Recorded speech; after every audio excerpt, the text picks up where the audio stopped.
جناب داؤد کے حوالے سے میں نے ذکر کیا تھا کہ پروردگار نے، بلکہ آیات قرآنی بھی ہے، سخرنا مع داؤد الجبال، ہم نے داؤد علیہ السلام کو کے ساتھ پہاڑوں کو مسخر کر دیا۔ کیا مطلب مسخر کر دیا؟ پہاڑ کو ان کے کنٹرول میں دے دیا۔ جب جناب داؤد تسبیح کرتے تھے پہاڑ بھی تسبیح کرتے تھے، پرندے بھی تسبیح کرتے تھے، پہاڑ کو جناب داؤد کے اختیار میں دے دیا۔ سنیں گے امام جعفر صادق علیہ السلام، صلی اللہ علیہ محمد وآل محمد، امام علیہ السلام اپنے اصحاب کے ساتھ بیٹھے ہوئے ہیں۔ الثاقب فی المناقب کتاب میں روایت نقل ہوئی، امام اصحاب کے ساتھ بیٹھے ہوئے، ایک شخص نے آ کے پوچھا، مولا ما حق المؤمن علی اللہ، اللہ پر مومن کا حق کیا ہے؟ جو حقیقی مومن ہے اس کا حق اللہ پر کیا ہے؟ جملہ سنیں گے، امام نے مومن کا حق کیا، معصوم کا حق بتایا۔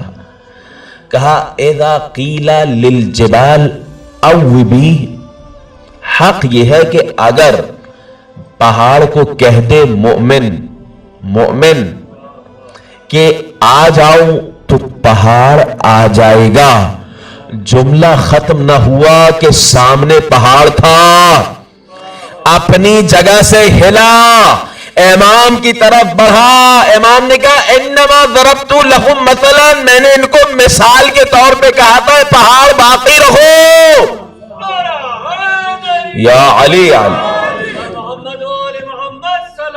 اللہم صلی علی محمد وآل محمد وعجل۔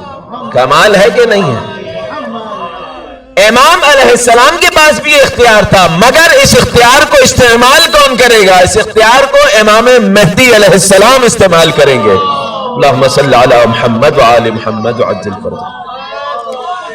کیسے استعمال کریں گے؟ جناب داؤد کے لیے پہاڑوں کو مسخر کر دیا گیا تھا۔ امام امر والزمان کی بھی ایک صدا آئے گی، پہاڑ اپنی جگہ چھوڑ دے گا، پہاڑ میں جو مشرک چھپا ہوگا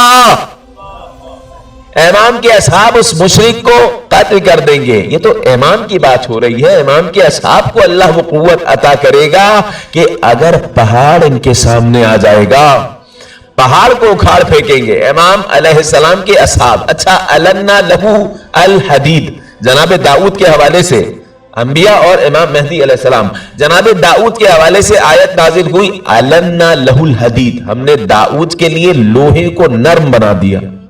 جناب داؤد کے لیے اللہ نے لوہے کو نرم بنا دیا تھا، جہاں موڑنا چاہتے موڑ لیتے ہیں۔ امام امر زمان کے حوالے سے روایت نے ملا یطاع لہو الحدید، لوہے کو ان کی اطاعت کے لیے اللہ نے رکھا۔ کیا مطلب؟ داؤد ہاتھ لگانے کے محتاج تھے،